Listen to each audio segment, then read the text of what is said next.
Hey everybody, welcome to Money's No Object. I'm your host, Dylan Howell. This is episode number 54 of our YouTube channel and podcast, and I could not be more excited to continue working with you guys and talking to you about personal finance topics that I think can really push you forward financially and help you to build wealth in the long term. Today, what we're going to be talking about is something that is a real sticking point for me and something that I talk about a lot and haven't really addressed yet on the show. And so I want to be very, very clear on how I feel. Today, we're talking about this big financial pitfall that is the 30-year mortgage. And I know there's a lot of pushback to these arguments that I'm going to make today. But at the same time, I have found no better way to build wealth than to pay off a home early. And a 30-year mortgage works against that way to build wealth. Therefore, I have to address it. I have to talk about why the 30-year mortgage is something you need to stay away from. And if you're already in it, I'll talk about how you can adjust your plan as well. Before we get started though, please go down below, hit the big red subscribe button. Also like this video and leave me any feedback in the comments. If you're listening to this on the podcast, Apple or Spotify podcast, then make sure that you subscribe there and leave me a review. Also, follow me on social media at MNO with Dylan. And that's a really good follow. A lot of good financial tips and tricks that I'm putting out daily there, multiple times a day. And then also, if you want to work one-on-one with me and you want me to help you walk through creating a financial plan and working through that financial plan, then I can definitely help you with that. Just go to www.mnowithdylan.com and click on the Work with Dylan tab, and you can sign up for a financial coaching session there. So we're talking about the 30-year mortgage today, and I wanted to first start with some fun little anecdotes of 30 years ago was a long time ago. Okay, so 30 years is a long time. And how can we prove that this is a long time? Well, first of all, who was the president 30 years ago? George Bush, but senior, HW. He was the president 30 years ago. Okay, so 1990, George H.W. Bush was the president. Okay, and then the movies Home Alone and Pretty Woman had just come out 30 years ago. Okay, those movies are old. Those movies had just come out 30 years ago. Okay, Joe Montana was the Super Bowl MVP in 1990. That was a long time ago. Joe Montana has been out of the league for a long time. He's doing Skechers commercials now. Okay? So all of these things are just like, okay, 30 years. That is a long, long time. So could you imagine paying on one debt, one mortgage, from the time that all of those things were the case until today? I couldn't imagine it.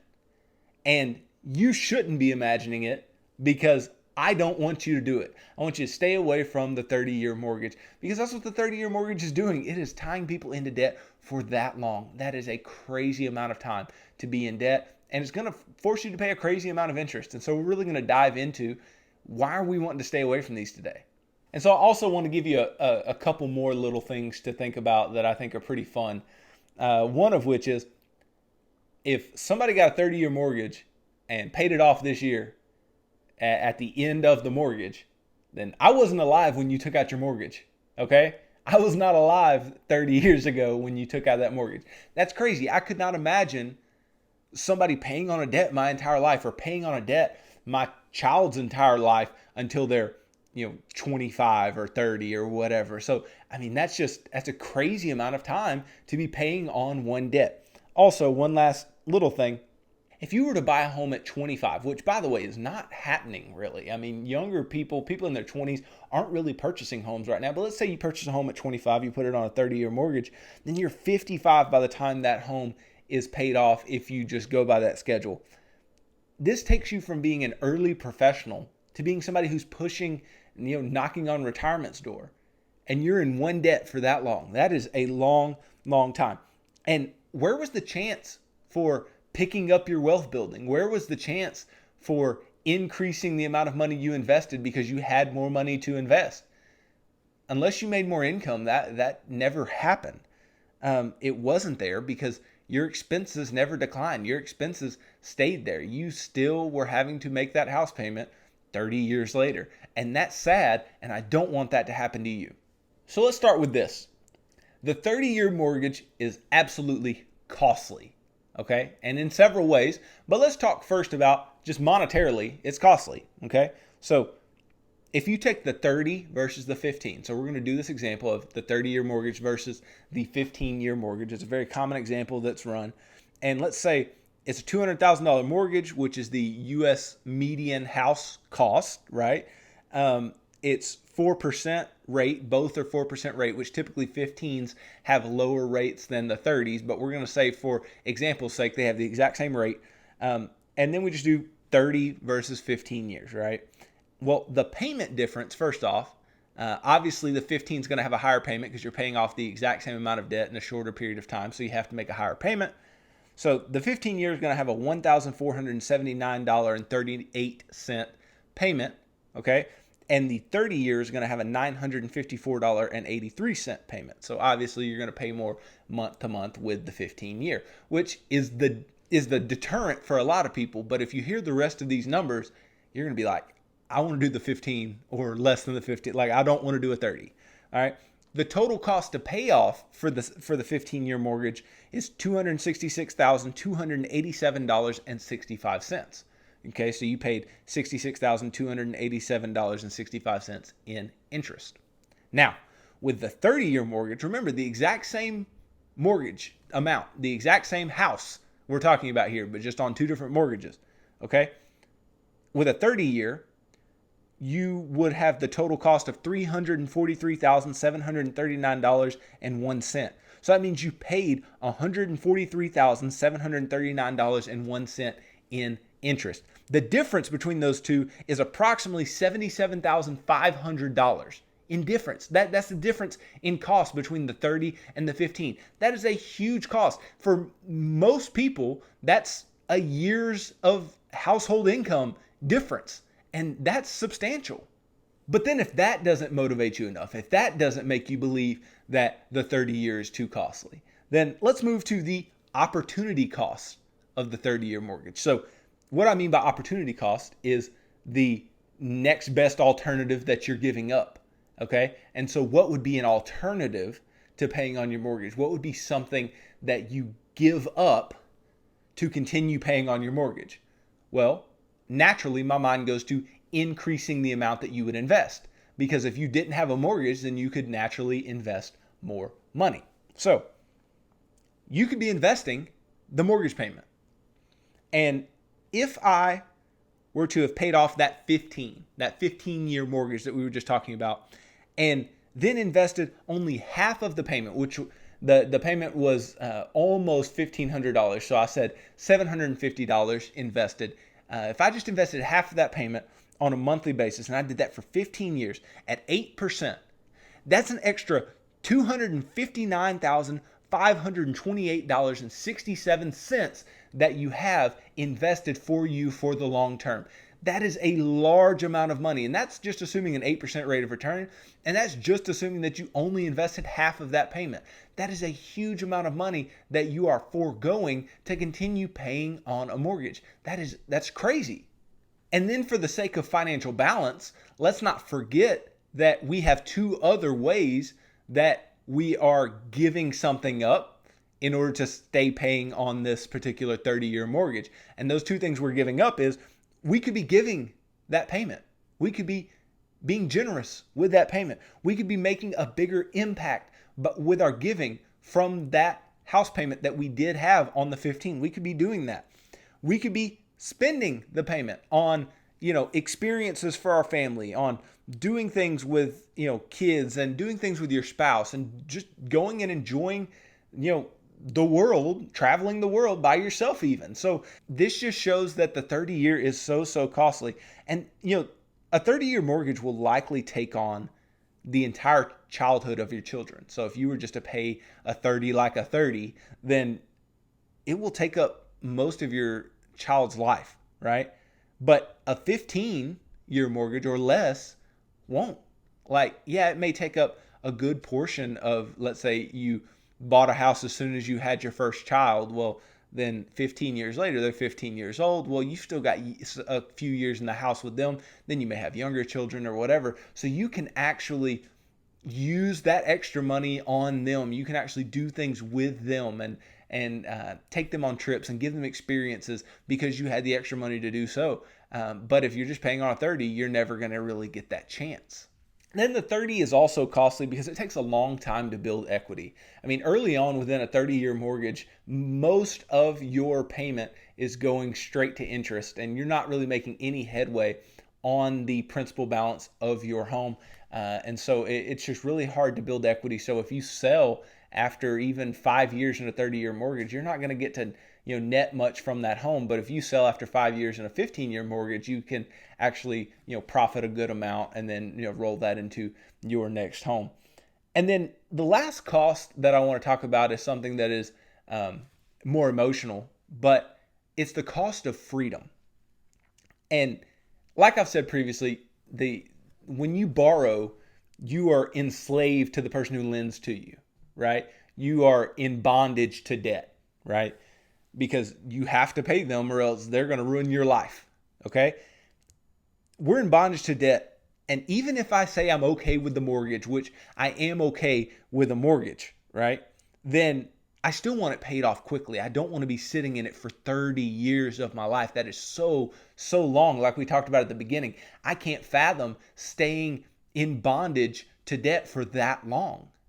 And you simply just don't have the options when you have a mortgage that you do when you don't have a mortgage. So paying the mortgage off earlier is better, and the 30 is just not going to get you there. The 30-year mortgage is not the way to get you to having financial options and being financially free.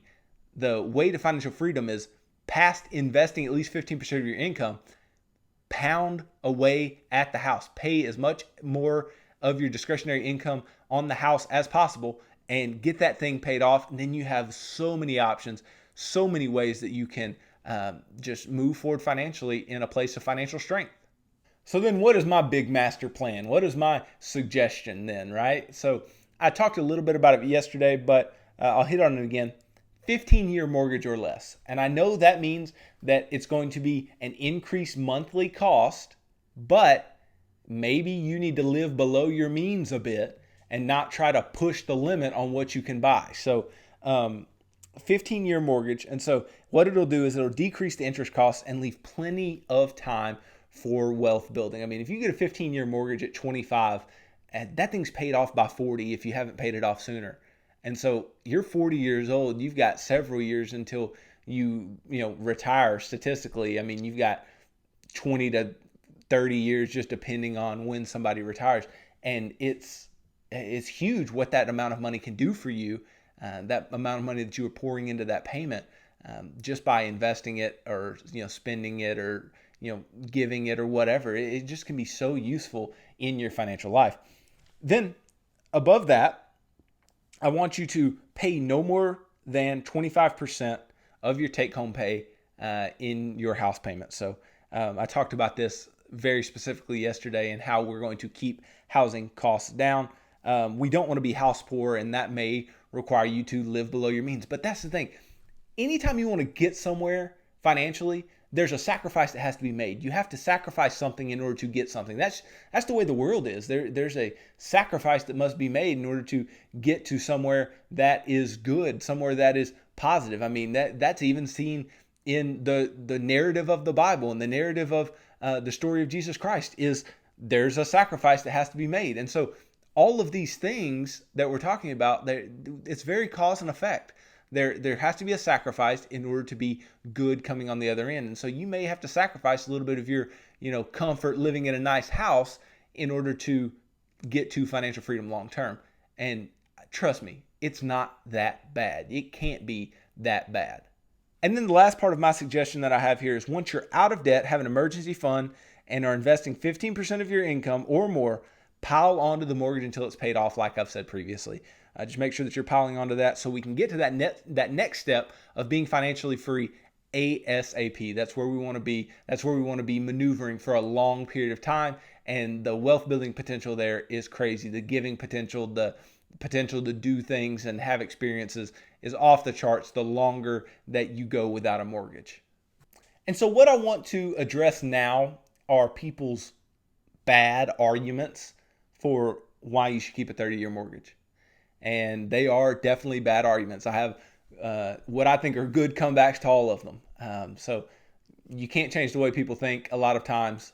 Maybe I can change the way you think about a mortgage and a 30-year mortgage, but we're going to talk about all the arguments that you may be thinking of in your head, and then we will, back into, why that's not a good idea, why it's not necessarily the case. So the first thing that they argue is the obvious, right? Lower payments, right? The biggest advantage of the 30-year mortgage is that the month-to-month cost is lower, right? Well, all a lower payment means is that you still owe more, right? So every payment is not pushing you towards owning the home anymore. And it means that you're going to pay more interest over the long term. That's all a lower payment means. Yeah, it may reveal the fact that you can't afford a house that you thought you could afford if you're doing a 15 on top, instead of a 30. But at the same time, it could very well simply just show you that the 30 is not giving you much headway. And so that's the biggest argument for the 30 is low payments. Well, we don't want to make small payments on debt. We want to make big, hefty payments on debt so we can get them paid off.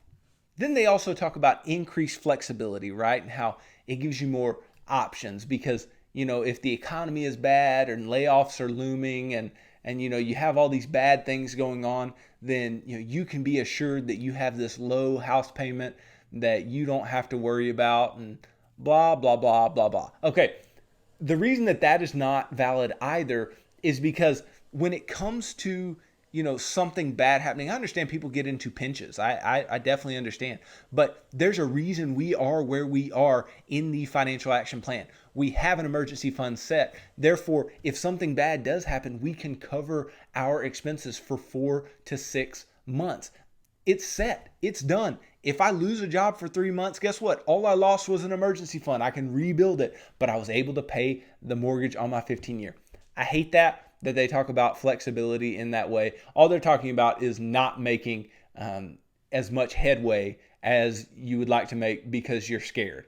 You have this sense of confidence and the ability to move forward because you have no debt and because you have your emergency fund in place. Those two things, and the reason I talk about them, it seems like every single video, is because if you have those things in place, you have money that you can deal with other parts of your financial life. But if you don't have an emergency fund and you are in debt, then you're going to continuously have to go back into this cycle of going into debt and borrowing money to get yourself out of pickles and all of this type of thing, and you just don't want to have to deal with it. So flexibility, bad argument, don't like it. So then they say, okay, well, what about more control? Because with a 30-year mortgage, you can make payments like it's a 15, and then if you have a tough month, then you can pull back and not make payments like it's 15. You can just make that minimum payment if you need to. It gives me more control over how much I pay. Let me tell you this, people who take out 30-year mortgages with the intention to pay them off like a 15 almost never do. The statistics say they almost never do. The people who pay off houses like a 15 or less are people who take out 15-year or less mortgages, because people need that accountability, or else they'll just fall back into the same old habits because it's easy. It's easy to just make that minimum payment because that's what you feel like you should do. So more control, but it's not going to benefit you. Okay, it's not going to benefit you to have that control because you're not going to take advantage of the benefits there. All right, and then they say reduced financial vulnerability. So by paying your lender that additional principal every month, you could be locking up too much money in your house. Well, guess what? If you need to sell your house, you can sell your house. And this also comes back to the fact that we have emergency funds, right? We have an emergency fund.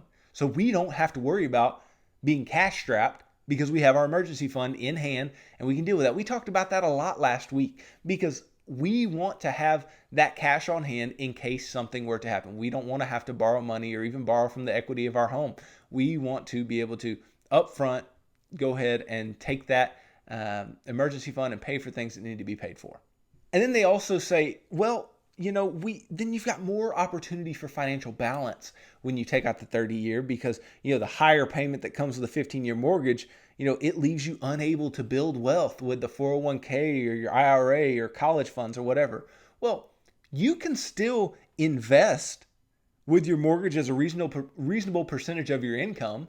Like, you can still invest plenty, and then you can invest a lot more when your mortgage is paid off. It's all about keeping that balance right? Like, the argument that they're making is in a situation where somebody is having a tight budget and has to not do this so they can do this. No, we want to be able to do both. And the way that you do both is to keep your housing costs to about 25% of your take-home pay, and you'll definitely be able to continue to invest through that. And then once that's paid off, that home is paid off, then you can really ratchet up that savings and take off. And they're not taking that into consideration. So once again, that's my argument there. Then they say, okay, bigger tax deductions. You get a tax deduction for the interest on your mortgage, and you have more interest with a 30-year loan than you do with a 15-year loan. But what did I say previously? This is passing over dollars to pick up dimes. It doesn't make sense. You're going to end up paying thousands of dollars to, recoup hundreds. So it's just not, it's not worth it. It's not worth your time. It's not worth your effort to try to, get this one tax deduction or whatever. It's just not worth it. What's worth your time is paying off your home. Then you actually have money, and you don't have to worry about getting this little tax refund or tax deduction or whatever. Not worth your time. And then lastly, they say, well, it's an inflation hedge, right? So they say inflation erodes away the value of the dollar. So the 30-year mortgage, when you're making a fixed payment on something, you're actually paying less in real dollars over time. This is not wrong, okay? So mathematically, this is correct. But stocks and stock mutual funds, aren't they also great inflation hedges? Haven't we talked about that before? That they are good at hedging against inflation? And they do so even better than a mortgage. Historically, they're making 10%, and you got a 3 or 4% mortgage. You tell me what you prefer. So why don't I just pay off the mortgage and put my money into those things? Obviously, that's what you would want to do. All of these arguments have holes, and so I just poked holes all through those arguments. If you don't agree with me, that's fine. Take your 30-year mortgage and stay in, debt until I'm 55. That's fine. But I don't want you to be there, because financial strength comes with paying your home off early, and the 30-year mortgage is not the way to do that. So let's just say you're already in a 30-year mortgage. So don't worry. I can still help you walk through this. So there's a couple things you can do, and you have to be disciplined for the first one. So I said earlier, people who have a 30 and want to pay it like a 15 almost never do. If you think you have the discipline to do so, go right ahead. So this does take discipline. It takes a plan. It takes you writing down how much you're going to pay on the home. And it takes doing a little math. So you can use my mortgage calculator. It's an amortization table calculator that I've put on my website, www.mnowithdylan.com. And then it's on the tools for you tab. And you can go in there and use that to calculate what your mortgage payment would be. And you can pay it like that. But like I said, that's not always the most effective thing. But there's no real need to refinance if your rate is already low. So the only reason I would go about refinancing is if my rate were really high relative to current rates, or I know that I'm not going to make the 15-year payment unless I refinance to the 15-year mortgage. Otherwise, I'll just keep it as a 30 and pay it as a 15 if I have that discipline. And then also, if your 30-year mortgage currently already eats up too much of your income, you may need to move. And that's kind of a sad fact that a lot of people have to deal with, is you may not be able to afford what you're living in. You may need to live in something that is cheaper. And what this is a good sign of, it's a good sign that you are living above your means. And living above your means does not get you to financial freedom. It does not get you to long-term wealth building. What gets you to long-term wealth building is living below your means and doing the smart things and continuing to have this forced scarcity mindset, this mindset of I am going to live like I don't have as much today so I can live like I have a lot more tomorrow. And so that all these things are completely necessary, and your home just may be too expensive even on a 30. So you might need to sell it and move down in home some. That may definitely be the case. But then at the end of the day, you just need to get that 30 paid off so you can live the life that you want to live financially. Because otherwise, you are going to be stuck in this rut. You're going to be stuck in this long-term, from Joe Montana to Patrick Mahomes rut, or from George H.W. to Donald Trump rut that, I couldn't imagine being in. And so I implore you, if you have a 30-year mortgage, to just take the time to consider how you're going to pay this thing off early. Take the time to consider that 30 years is a long, long time, and you don't want to be in debt that long.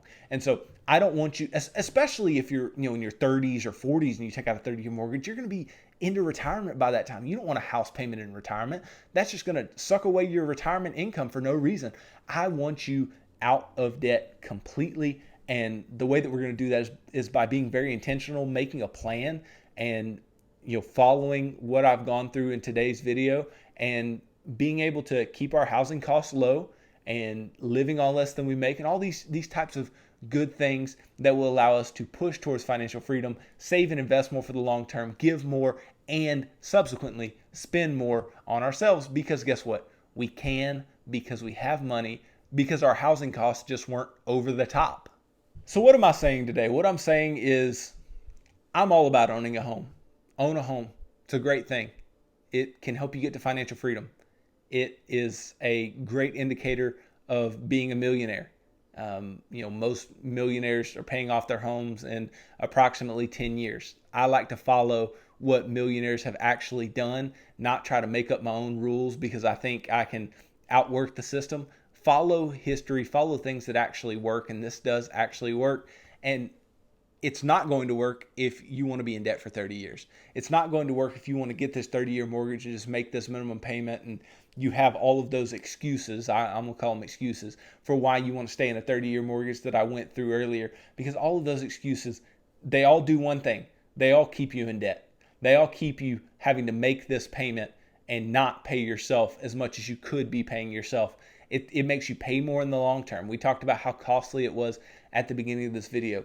Just trust me when I say that this is just too costly of a decision to stick in. It's too costly of a decision to make. And I understand you want to live in a nice place. I get it. But let me just implore you on this real quick. What if you decide, okay, I am going to live somewhere below my means for a while. I'm going to build up equity in that. I'm going to save money over here on the side. And then when I'm ready, I'm going to sell this house and put a huge down payment on the thing that I really want, to the point where I can actually afford that. There's nothing wrong with moving up and doing that. That is how you should go about doing things. And you should still pay that off quickly. But it's not worth your pain to be sitting in something that you can barely afford, and you can't invest, and you can't give more, and you can't spend more. It's a miserable financial existence, and I don't want that for you guys. I want freedom. I want options. I want you to be able to do the things that you've always wanted to do financially, and the 30-year mortgage is not the way. So hey, don't forget to subscribe to the channel down below. Also, click the like button for me and leave me any feedback in the comments if you could. Any questions that you may have, I'll be sure to get to them. If you're listening to this on the podcast, on Apple or Spotify podcasts, if you're listening to this on the podcast, on Apple or Spotify podcasts, make sure that you subscribe there and leave me a review. Also, follow me on social media at MNO with Dylan. And then if you want to work one-on-one with me, if you want me to help you build a financial plan for you, or you and your spouse, or you and your family, whomever, I can definitely help you do that. Just go to www.mnowithdylan.com, click on the Work with Dylan tab, and pick the financial coaching session type that would work best for you and your spouse, or you and your family, or just you by yourself. And I'd be glad to help you guys walk through the things that you need to walk through in your financial life to get to financial freedom. So tune in tomorrow as I end the week with talking about the different types of mortgages, because that can be a really tricky decision that people have to make as well. And so I want you to make the best decision for yourself. So we're going to go over the pros and cons of all the different types of mortgages that are most prevalent in the U.S. today. So thanks for tuning in to this episode of Money's No Object. I am your host, Dylan Howell. God bless.